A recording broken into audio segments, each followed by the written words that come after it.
There's a lot of history to this car in this area. First one's rolled off of the St. Thomas line. The vehicle's the same age as the college, as the mascot of the college, is built locally.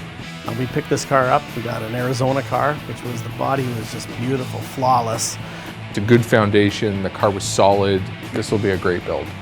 We had done a bunch of metal work and fabrication work to restore any holes or any of the structure of the body that needed to be remade.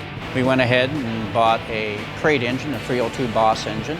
All new fuel injection components, computerized control, Mustang 2 front suspension, 4-link suspension in the rear. The transmission was rebuilt here in-house. It's not just nuts and bolts, it's thinking, it's basically engineering. It's a high-level skill set and it takes a ton of dedication and a ton of time.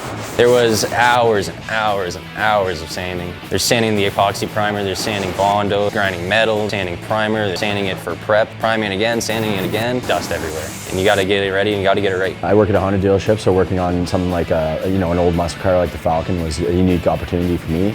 I don't get to do that very much at work, and I don't really have the finances to do it on my own, so this is a really fun project to do. But it is the one reason why I joined this trade, right, is to work on modifying vehicles and all that stuff. So it's something I really enjoy doing. We've got lots of challenges. But at the end of the day, everyone kind of has to come down and do just one procedure.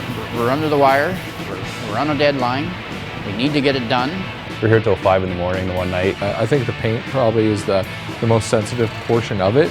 1,000 things can go wrong in the paint booth. It's not my first time painting something. Close to the panel, move as fast as you can. It was shiny, it looked good, no runs. Little one, but let's not talk about that. It was a ton of work. They did a phenomenal job. It's going to show what we can do. Let's get her fired up and ready to rock.